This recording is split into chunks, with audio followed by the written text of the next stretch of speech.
I D card ಕೊಡಿ. ಪಾಪು, ಮಾಧವ್ ಅವರು ಕೇಟ್ರಿಂಗ್ ಅವ್ರ ಬಗ್ಗೆ ಎಲ್ಲ ವಿಚಾರಿಸಿರ್ತಾರೆ. ಅಷ್ಟಕ್ಕೂ 2 ದಿನಕ್ಕೋಸ್ಕರ ಇಷ್ಟೆಲ್ಲ ಚೆಕಿಂಗ್ ಬೇಕಾ? ಈ ವಯಸ್ಸಲ್ಲೂ ಕೆಲಸ ಮಾಡೋಕ್ಕೆ ಬಂದಿದ್ದೀರಾ?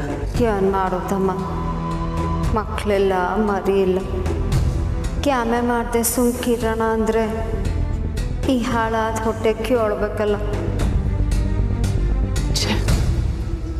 ಈ ಶಾರ್ವರಿ ವೇಷ ಮಾಡಿಸ್ಕೊಂಡು ಬಂದಿದ್ದನ್ನು ನನ್ನ ಕೈಲಿ ಯಾಕೆ ಕಂಡುಹಿಡಿಯೋಕ್ಕಾಗಲಿಲ್ಲ? ಪಾಪು ಐಡಿಗಳನ್ನ ಚೆಕ್ ಮಾಡೋದು ಬೇಡ ಅಂದು ಈ ಮನೆಯಲ್ಲಿ ನಡೆಯೋ ಅನಾಹುತಕ್ಕೆ ನಾನೇ ದಾರಿ ಮಾಡ್ಕೊಟ್ಬಿಟ್ನ.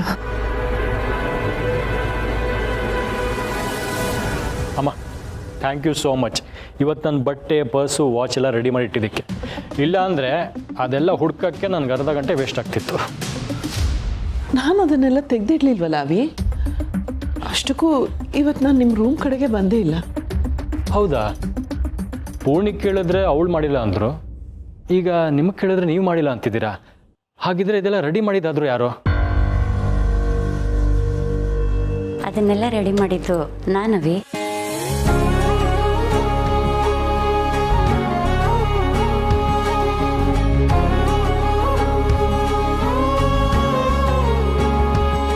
ರಾಧಮ್ಮ, ನೀವೆಷ್ಟೆಲ್ಲ ಮಾಡಿದ್ರಾ?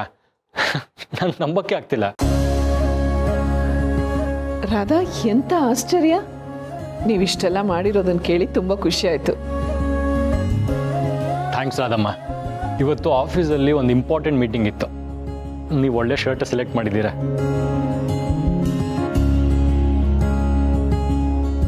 ಓ ಅಭಿ, ನೀನು ಬಂದ್ಯಾ? ಬಾ, ತಿಂಡಿ ತಿನ್ನೋರಂತೆ. ಅಮ್ಮ, ನಮಗೆ ಲೇಟ್ ಆಯಿತು. ಆಫೀಸಲ್ಲಿ ಒಂದು ಇಂಪಾರ್ಟೆಂಟ್ ಮೀಟಿಂಗ್ ಇದೆ, ಸೊ ನಾವು ಹೊರಡಬೇಕು. ಹೌದಮ್ಮ, ನಮಗೆ ಬಾಕ್ಸ್ ಕೊಡಿ, ನಾವು ಅಲ್ಲೇ ತಿನ್ಕೋತೀವಿ.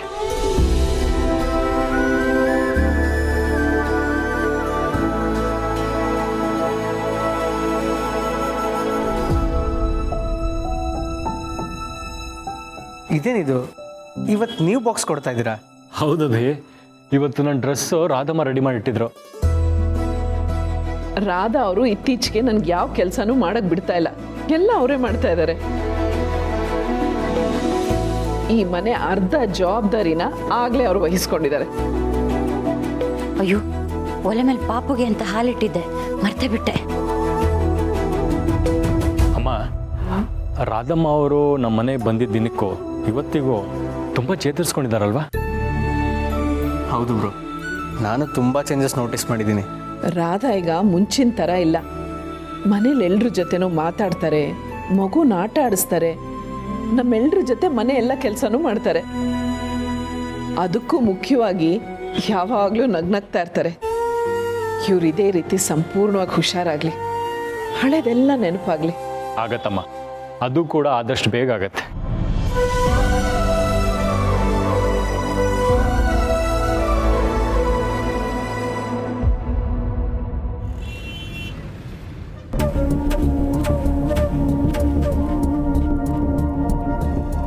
ಆ ಶಾರ್ವರಿನ ಹುಡ್ಕಕ್ಕೆ ನಾವು ಎಷ್ಟೆಲ್ಲ ಪ್ರಯತ್ನ ಪಡ್ತಿದ್ದೀವಿ, ಆದರೆ ಅವಳು ನಮ್ಮ ಕೈಗೆ ಸಿಗ್ತಿಲ್ವಲ್ಲ.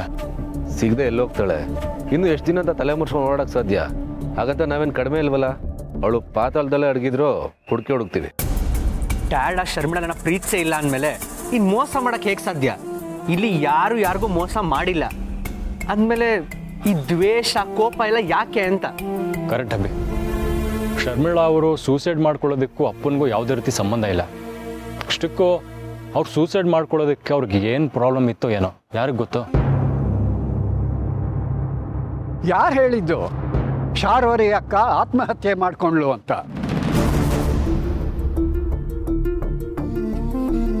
ತಾತ ಏನು ಹೇಳ್ತಾ ಇದ್ದೀರಾ? ನಾನು ಶಾರ್ವರಿ ಅಕ್ಕ ಶರ್ಮಿಳಾ ಬಗ್ಗೆ ಸಾಕಷ್ಟು ಇನ್ವೆಸ್ಟಿಗೇಷನ್ ಮಾಡಿದ್ದೀನಿ. ಆಗ ನನಗೆ ಗೊತ್ತಾಗಿದ್ದ ವಿಷಯಗಳು ಏನು ಅಂತಂದರೆ,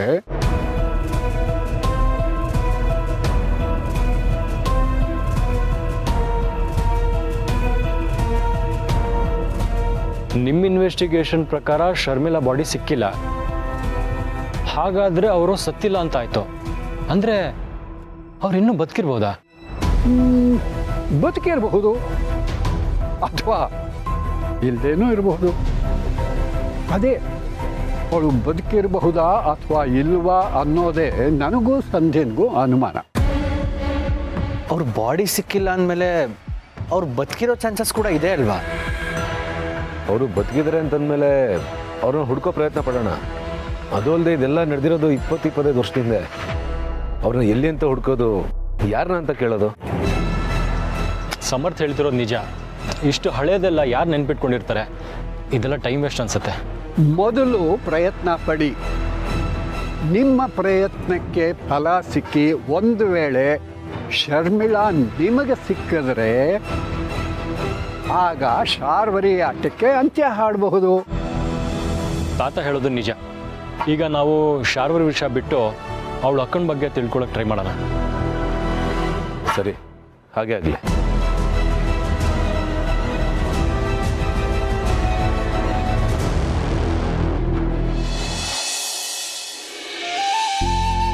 ಅಮ್ಮ ಕ್ಯಾರೆಟ್ ಪಲ್ಯ ಮಾಡ್ಬಿಡ್ತೀನಿ. ಹಾಗೆ ಸೊಪ್ಪುಗಳೆಲ್ಲ ಇದೆ, ಅದನ್ನೆಲ್ಲ ಬಸಾರು ಮಾಡ್ಬಿಡ್ಲಾ? ಸರಿ, ಹಾಗೆ ಮಾಡು. ನಾನು ಚಪಾತಿ ಪಲ್ಯ ಮಾಡ್ತೀನಿ.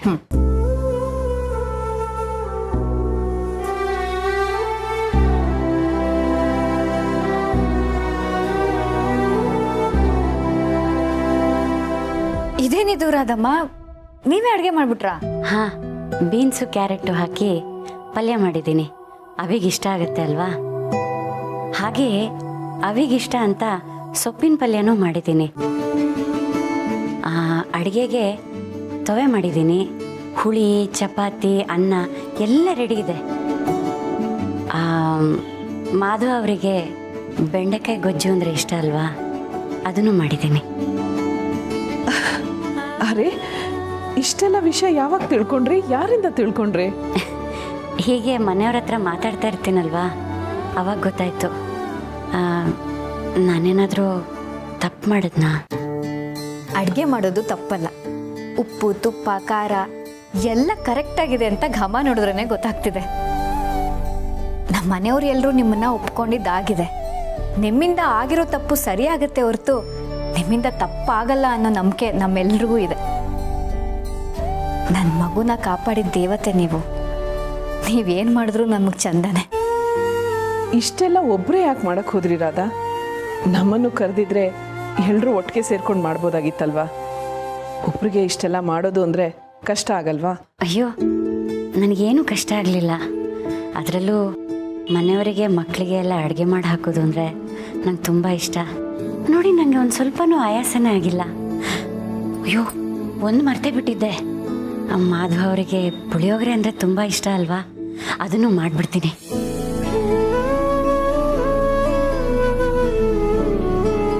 ನೋಡಿದ್ರಮ್ಮ, ಮನೆಯವರು ಅಂದರೆ ಇವ್ರಿಗೆ ಎಷ್ಟು ಪ್ರೀತಿ, ಕಾಳಜಿ.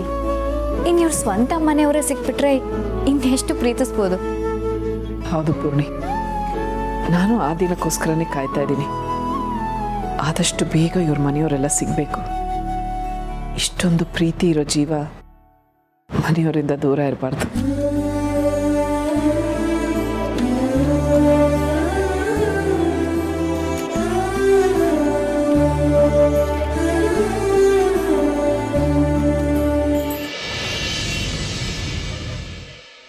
ನೋಡಿದ್ರ ಕತೆ ಹೇಗೆಲ್ಲ ತಿರುವು ತಗೋತಾ ಇದೆ.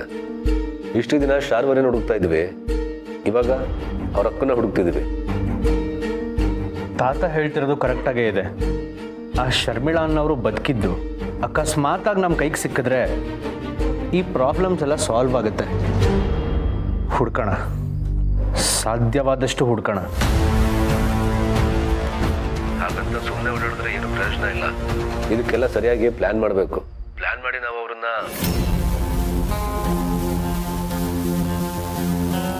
ಏನ್ರ ಇದು ಇನ್ನು ಮಲಗಿಲ್ವಾ? ಸಮರ್ಥ್ ಏನೋ ಮಾತಾಡ್ತಿದ್ದ, ಏನೋ ಪ್ಲ್ಯಾನ್ ಅಂತೇನೋ ಹೇಳ್ತಾ ಇದ್ದ. ಅಪ್ಪ, ಅದು ಶಾರ್ವರಿಯಿಂದ ಯಾವುದೇ ರೀತಿ ಆಫೀಸಲ್ಲಿ ಸಮಸ್ಯೆ ಆಗಬಾರ್ದು ಅಂತ ಹೇಳ್ತಿದ್ದೀವಪ್ಪ. ಅದ್ರ ಬಗ್ಗೆನೇ ಮಾತಾಡ್ಕೋತಿದ್ವಿ. ನಮ್ಮ ಪ್ಲ್ಯಾನ್ಸ್ ಎಲ್ಲ ಕರೆಕ್ಟಾಗಿರಬೇಕು, ಪ್ರತಿಯೊಂದು ಪ್ರಾಜೆಕ್ಟ್ಸ್ನ ಕರೆಕ್ಟಾಗಿ ಎಕ್ಸಿಕ್ಯೂಟ್ ಮಾಡಬೇಕು ಅಂತ ಸಮರ್ಥ್ ಹೇಳ್ತಿದ್ದ. ಸರಿ ಅಪ್ಪ, ಮಧ್ಯರಾತ್ರಿ ಆಗಿದೆ, ಇನ್ನೂ ಯಾಕೆ ನೀವು ಮಲಗಿಲ್ಲ? ಯಾಕೋ ಗೊತ್ತಿಲ್ಲ, ನಿದ್ದೆ ಬರಲಿಲ್ಲ, ಸುಮ್ಮನೆ ಹಾಗೆ ಓಡಾಡ್ತಾ ಇದ್ದೆ. ಎಚ್ಚರಿಕೆಯಿಂದ ಇರಿ ಅಂತ ನೀವು ನಮಗೆ ಹೇಳ್ತೀರಾ. ನೀವು ಇದನ್ನೆಲ್ಲ ಮರೆತು ಆರಾಮಾಗಿರಿ, ನೆಮ್ಮದಿಯಾಗಿ ಹೋಗಿ ನಿದ್ದೆ ಮಾಡಿ. ನೀವು ಈ ರೀತಿ ನಿದ್ದೆಗೆಟ್ರೆ ಆರೋಗ್ಯ ಹಾಳಾಗತ್ತೆ. ನೀವು ಅಮ್ಮ ಚೆನ್ನಾಗಿದ್ದರೆ ನಮಗೆ 100 ಆನೆ ಬಲ ಸಿಗ್ದ ಹಾಗೆ. ದಯವಿಟ್ಟು ನಿಮ್ಮ ಆರೋಗ್ಯದ ಕಡೆ ಗಮನ ಕೊಡಿಯಪ್ಪ.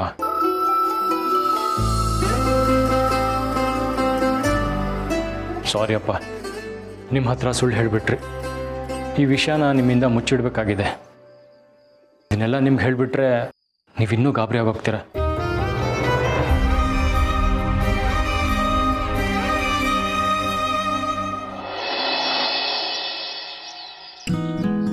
ತುಳಸಿಯವರೇ, ತುಳಸಿಯವರೇ,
ಏನಾಯಿತು?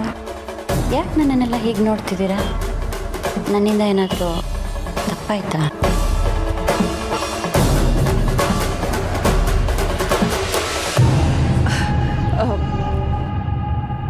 ಹಾಗೇನಿಲ್ಲ ರಾಧಾ ಅವರೇ, ಎಲ್ಲ ಕೆಲಸನೂ ಮಾಡ್ತಾ ಇದ್ದೀರಾ, ಎಲ್ಲ ಜವಾಬ್ದಾರಿನೂ ನೀವೇ ತಗೊಂಡಿದ್ದೀರಾ.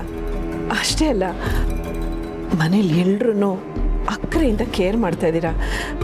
ಅದಕ್ಕೆ ಎಲ್ರಿಗೂ ಆಶ್ಚರ್ಯ ಆಗ್ತಾ ಇದೆ. ಅದಕ್ಕೆ ನನಗೆ ಯಾಕೋ ಇವ್ರು ಮಾಡಿದ್ದು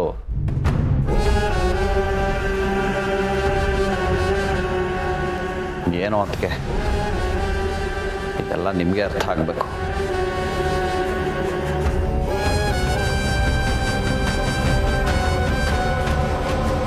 ಮಾಧವ್ ಅವರೇ, ಬರ್ತೀನಿ ತುಳಸಿಯವರೇ. ಮಾಧವ್ ಅವರೇ, ಹೊರಟ್ರಾ? ಹುಷಾರಾಗಿ ಹೋಗ್ಬಿಟ್ಟು ಬನ್ನಿ. ಸಂಜೆ ಬೇಗ ಮನೆಗೆ ಬಂದುಬಿಡಿ.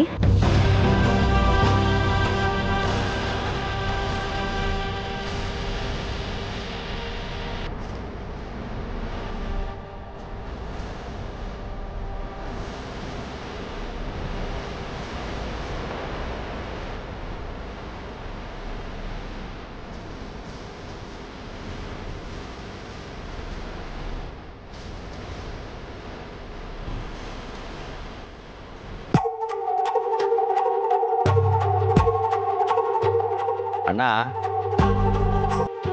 ಎಲ್ಲಿ ಹಿಂದೆ ಹೋಗ್ತಾ ಇದೀಯಾ? ಬಾ ಮುಂದೆ ಕೂತ್ಕೋ. ಓ ಹೌದಲ್ಲ.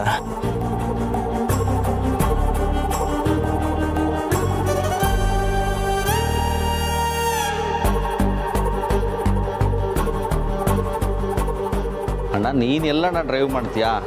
ನಾನು ತಾನೇ ಡ್ರೈವ್ ಮಾಡೋದು. ಸಾರಿ ಮಹೇಶ, ಯಾಕೋ ತಲೆನೇ ಓಡ್ತಿಲ್ಲ. ಅಣ್ಣ, ನಿನ್ನ ಮನಸ್ಸು ಯಾಕೋ ಸರಿ ಇಲ್ಲ, ತುಂಬ ಡಿಸ್ಟರ್ಬ್ ಆಗಿರೋ ಥರ ಇದೆಯಾ. ನೀನು ಮನೇಲೆ ರೆಸ್ಟ್ ಮಾಡು, ನಾನು ಕೆಫೆಗೆ ಹೋಗಿ ಬರ್ತೀನಿ. ಇಲ್ಲ ಮಹೇಶ, ಮನೇಲಿರೋಕ್ಕೆ ಮನಸ್ಸಾಗಲ್ಲ. ನಡಿ ಹೋಗೋಣ. ಮಾಧವ್ ಅವರೇ, ನೀವಿಬ್ರು ಯಾಕೆ ಇಷ್ಟು ಬೇಜಾರು ಮಾಡ್ಕೊಂಡಿದ್ದೀರಾ? ನಾಳೆ ದಿನ ನಮ್ಮ ಮೀರಾ ಬೆಳೆದು ದೊಡ್ಡೋಳಾದ್ಮೇಲೆ ಈ ರೀತಿ ಮಾಡಿದ್ರೆ ಇದೇ ರೀತಿ ಬೇಜಾರು ಮಾಡ್ಕೋತೀರಾ? ಅದಕ್ಕೆ ಮೀರಾ ಪುಟ್ಟ ನಮ್ಮನೆ ಮಗಳು, ಅವಳು ಹೀಗೆಲ್ಲ ಮಾಡಿದ್ರೆ ಅರ್ಥ ಇರುತ್ತೆ. ಆದರೆ ಇವ್ರು ಯಾರದಕ್ಕೆ? ಇವ್ರು ಯಾಕೆ ಇಷ್ಟೆಲ್ಲ ಮಾಡಬೇಕು? ಅದರಲ್ಲೂ ಅಣ್ಣನಿಗೆ. ನನಗೆಲ್ಲ ಅರ್ಥ ಆಗತ್ತೆ ಮಹೇಶ್ ಅವರೇ, ನಾನೇ ಇದನ್ನೆಲ್ಲ ನೋಡ್ಕೊಂಡು ಸುಮ್ಮನೆ ಇದ್ದೀನಿ. ನೀವಿಬ್ರು ಯಾಕೆ ಇಷ್ಟು ಬೇಜಾರು ಮಾಡ್ಕೋತಾ ಇದ್ದೀರಾ? ಅದೇ ನನಗೆ ಗೊತ್ತಾಗ್ತಿಲ್ಲ ತುಳಸಿಯವರೇ. ಇಷ್ಟೆಲ್ಲ ನೋಡಿನೂ ನೀವು ಹೇಗೆ ಸುಮ್ಮನಿದ್ದೀರಾ? ಇಷ್ಟು ದಿನ ನೀವು ಮಾಡ್ತಿದ್ದ ಕೆಲಸಗಳನ್ನು ಅವ್ರು ಇನ್ಯಾರೋ ಮಾಡ್ತಾರೆ ಅಂದರೆ ಅದನ್ನು ನೋಡ್ಕೊಂಡು ಸಹಿಸ್ಕೊಳಕ್ಕಾಗತ್ತಾ? ನನಗೆ ನಿಮ್ಮ ಜಾಗದಲ್ಲಿ ಬೇರೆ ಯಾರನ್ನೂ ನೋಡೋಕೆ ಇಷ್ಟ ಇಲ್ಲ ತುಳಸಿಯವರೇ. ಮಾಧವ್ ಅವರೇ, ಇಷ್ಟು ಚಿಕ್ಕ ವಿಷಯನ ಯಾಕೆ ಅಷ್ಟು ದೊಡ್ಡದಾಗಿ ಯೋಚನೆ ಮಾಡ್ತಾ ಇದ್ದೀರಾ? ರಾಧಾ ಅವ್ರಿಗೆ ಇದ್ಯಾವುದೂ ಅರ್ಥನೇ ಆಗಲ್ಲ. ಅವ್ರು ಗೊತ್ತಿಲ್ಲದೇನೆ ಈ ರೀತಿ ಎಲ್ಲ ನಡ್ಕೋತಾ ಇದ್ದಾರೆ. ಅವ್ರದ್ದು ಮಗುವಿನಂಥ ಮನಸ್ಸು. ಮನೆಯವ್ರು ಎಲ್ರ ಮೇಲಿರೋ ಕಾಳಜಿಯಿಂದ ಅವ್ರು ಈ ರೀತಿ ನಡ್ಕೋತಾ ಇದ್ದಾರೆ. ನಾವು ಅದನ್ನು ತಪ್ಪಾಗಿ ತಿಳ್ಕೊಳ್ಳೋದು ಬೇಡ. ಅಲ್ಲ ಅದಕ್ಕೆ ಗೊತ್ತಿಲ್ಲದೆ ಮಾಡ್ತಿದ್ದಾರೆ ಅಂತ ಉಸಿರು ಕಟ್ಟೋ ಹಾಗೆ ನಡ್ಕೊಂಡ್ರೆ ಹಿಂಸೆ ಆಗಲ್ವಾ? ಉಸಿರು ಕಟ್ಟುವಂಥದ್ದು ಏನಾಯ್ತು? ಅವ್ರು ನಮ್ಮನ್ನೇನಾದರೂ ದ್ವೇಷ ಮಾಡ್ತಾ ಇದ್ರೆ ಅಥವಾ ನಮಗೇನಾದರೂ ತೊಂದರೆ ಕೊಡ್ತಾ ಇದ್ರೆ ಹಾಗೆ ಹೇಳ್ಬೋದಾಗಿತ್ತು. ಅವ್ರು ನಮ್ಮೆಲ್ರನ್ನೂ ಪ್ರೀತಿಯಿಂದ ಕಾಣ್ತಾ ಇದ್ದಾರೆ. ಬೇಡ್ದಿರೋ ಪ್ರೀತಿ ಉಸಿರು ಕಟ್ಟುತ್ತೆ ತುಳಸಿಯವರೇ.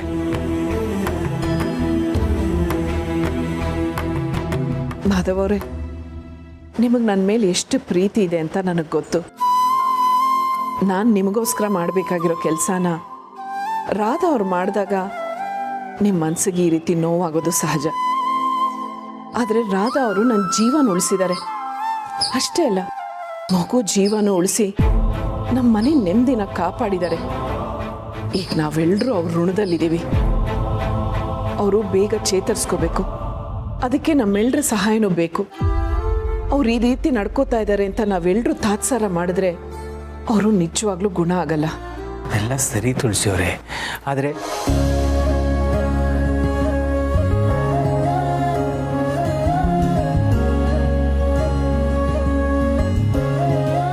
ಅಬ್ಬಬ್ಬಾ, ಅಣ್ಣನ ಹೇಗೆ ತಣ್ಣಗೆ ಮಾಡೋದು ಅನ್ನೋದು ನಿಮಗೆ ಚೆನ್ನಾಗಿ ಗೊತ್ತು ಅಲ್ವಾ? ಅದಕ್ಕೆ ಅಣ್ಣ ತಣ್ಣಗಾದ್ರೆ ನಾನು ತಣ್ಣಗಾಗ್ತೀನಿ, ಅದು ನಿಮಗೆ ಗೊತ್ತು. ತುಂಬ ಜಾಣ್ಮೆ ಇದೆ ಅದಕ್ಕೆ ನಿಮಗೆ.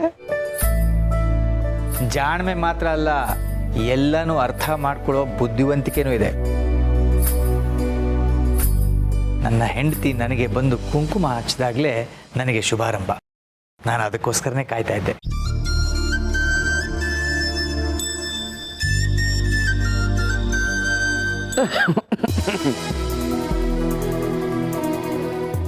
ಸರಿ ತುಳಸಿಯವರೇ, ನೀವು ಅಪ್ಪಣೆ ಕೊಟ್ಟರೆ ನಾನು ಹೊರಡ್ತೀನಿ. ಅದಕ್ಕೆ ನೀವು ಈ ರೀತಿ ಅಣ್ಣನ ಕಣ್ಣಲ್ಲೇ ಕಟ್ಟ ಹಾಕ್ಬಿಟ್ರೆ ನಾನು ಕರ್ಕೊಂಡು ಹೋಗೋದಾದ್ರೂ ಹೇಗೆ? ತಲಾಟೆ ಮಾತಾಡಬೇಡ, ನಡೆಯೋ ಸುಮ್ಮನೆ. ಹುಷಾರು ತುಳಸಿ, ಬರ್ತೀನಿ.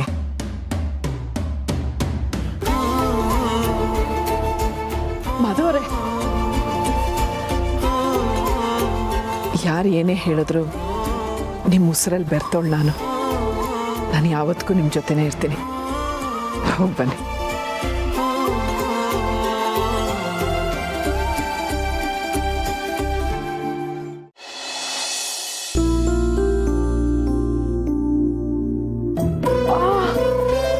ಸಮರ್ಥ್, ನಿಧಾನ, ಯಾಕೆ ಇಷ್ಟು ಅವಸರ? ನೋಡ್ಕೊಂಡು ಹೋಗ್ಬೇಕು ತಾನೆ. ನಾನು ಸ್ವಲ್ಪ ಅರ್ಜೆಂಟಲ್ಲಿದ್ದೀನಿ, ನಾನು ಬೇಗ ಹೊರಡಬೇಕು. ಹೊರಡೋದಾ? ನಂಗೆ ಇನ್ನೊಂದು ಡಿಕ್ಕಿ ಹೊಡೆದ್ಬಿಟ್ಟು ಹೋಗು, ಇಲ್ಲಾಂದ್ರೆ ನಿನಗೆ ಕೊಂಬರತ್ತೆ. ಆಮೇಲೆ ಎಲ್ಲರೂ ನಿನ್ನ ಕೋಣ ಕೋಣ ಅಂತ ಕರೀತಾರಷ್ಟೆ. ನೋಡು, ನನಗೀಗ ಅದಕ್ಕೆಲ್ಲ ಟೈಮ್ ಇಲ್ಲ. ಕೊಂಬಂದಾಗ ಕೋಣ ಅಂದಾಗ ನೋಡ್ಕೊಳ್ಳೋಣ. ಬಾಯ್. ಇದೇನಿದು, ಇನ್ನೊಂದು ಡಿಕ್ಕಿ ಹೊಡಿದಲ್ಲೇ ಹೋಗ್ತಾ ಇದ್ದಾನಲ್ಲ ಸಮರ್ಥ್. ಈಗ ನೀನು ಬಂದು ಇನ್ನೊಂದು ಡಿಕ್ಕಿ ಹೊಡಿಲಿಲ್ಲ ಅಂದ್ರೆ ನೀನು ಹೋಗೋ ಕೆಲಸ ಆಗಲ್ಲ ಅಷ್ಟೇ. ಏನಂದ ನೀನು? ನಾನು ಅನ್ಕೊಂಡು ಕೆಲಸ ಆಗಲ್ವಾ? ನಿನ್ನ ಡಿಕ್ಕಿ ಹೊಡೆದ್ರೆ ನಾನು ಅನ್ಕೊಂಡು ಕೆಲಸ ಆಗುತ್ತಾ? ಇವತ್ತು ನಾನು ಅಂದ್ಕೊಂಡು ಕೆಲಸ ಆಗಲೇಬೇಕು. ಅದಕ್ಕೋಸ್ಕರ ಒಂದೇನೋ 100 ಡಿಕ್ಕಿ ಬೇಕಾದ್ರೆ ಹೊಡಿತೀನಿ. ಸಾಕು, ನಿಲ್ಸು. ನಾನು ಹೇಳಿದ್ ಒಂದೇ ಒಂದು ಡಿಕ್ಕಿ ಹೊಡಿ ಅಂತ, ನೀನು ನೋಡಿದ್ರೆ 300 ಡಿಕ್ಕಿ ಹೊಡಿತಿದ್ಯಲ್ಲ, ನಂಗೆ ನೋವಾಯ್ತು ಗೊತ್ತಾ? ಅದೆಲ್ಲ ನನಗೆ ಗೊತ್ತಿಲ್ಲ. ನೀನು ಡಿಕ್ಕಿ ಕೇಳ್ದ ನಂಗೆ ಕೊಟ್ಟೆ ಅಷ್ಟೆ. ನಾನೀಗ ಹೋಗೋ ಕೆಲಸ ಸಕ್ಸಸ್ಫುಲ್ ಆಗಲಿ ಅಂತ ವಿಶ್ ಮಾಡು. ಆಯ್ತಪ್ಪ ಮಹಾನ್ ಭಾವ, ನೀನು ಅನ್ಕೊಂಡಿದ್ದೆಲ್ಲ ಆಗಲಿ. ಈ ರೀತಿ ಗೂಳಿ ಥರ ಯಾರಿಗೂ ಡಿಕ್ಕಿ ಹೊಡಿದೆ ಹುಷಾರಾಗಿ ಹೋಗ್ಬಾ. ತಾತ, ಇವತ್ತು ನಾನು ಹೋಗೋ ಕೆಲಸ ಸಲೀಸಾಗಲಿ ಅಂತ ಆಶೀರ್ವಾದ ಮಾಡಿ. ಹೇಳಲ್ಲ, ಹೇಳ. ನನ್ನ ಆಶೀರ್ವಾದ ಯಾವಾಗಲೂ ನಿನ್ನ ಮೇಲಿರುತ್ತೆ. ಅಣ್ಣ, ಅಷ್ಟಕ್ಕೂ ಅಂತ ಇಂಪಾರ್ಟೆಂಟ್ ಕೆಲಸ ಯಾವುದು? ಯಾಕೆಷ್ಟು ಅರ್ಜೆಂಟ್ ಮಾಡ್ತಿದ್ಯಾ? ಯಾಕೆಷ್ಟು ಟೆನ್ಷನು? ಈ ಹೊತ್ತು ಇವನು ಹೋಗ್ತಾ ಇರೋದು ಆ ಶಾರ್ವರಿ ಅಕ್ಕ ಶರ್ಮಿಳಾ ಅವಳ ಬಗ್ಗೆ ಏನಾದರೂ ಸುಳಿವು ಸಿಗುತ್ತಾ ಅಂತ ತಿಳ್ಕೊಳ್ಳೋದಕ್ಕೆ. ಏನು ಶಾರ್ವರಿ ಅವ್ರ ಅಕ್ಕ ಶರ್ಮಿಳಾನ್ ಹುಡ್ಕೋದಾ? ಹೌದು, ಇವತ್ತು ಅದೆಷ್ಟೇ ಕಷ್ಟ ಆದರೂ ಸರಿ ನಾನು ಅವ್ರ ಎಲ್ಲ ವಿಷಯಗಳನ್ನ ತಿಳ್ಕೊಂಡೆ ಮನೆಗೆ ಬರೋದು.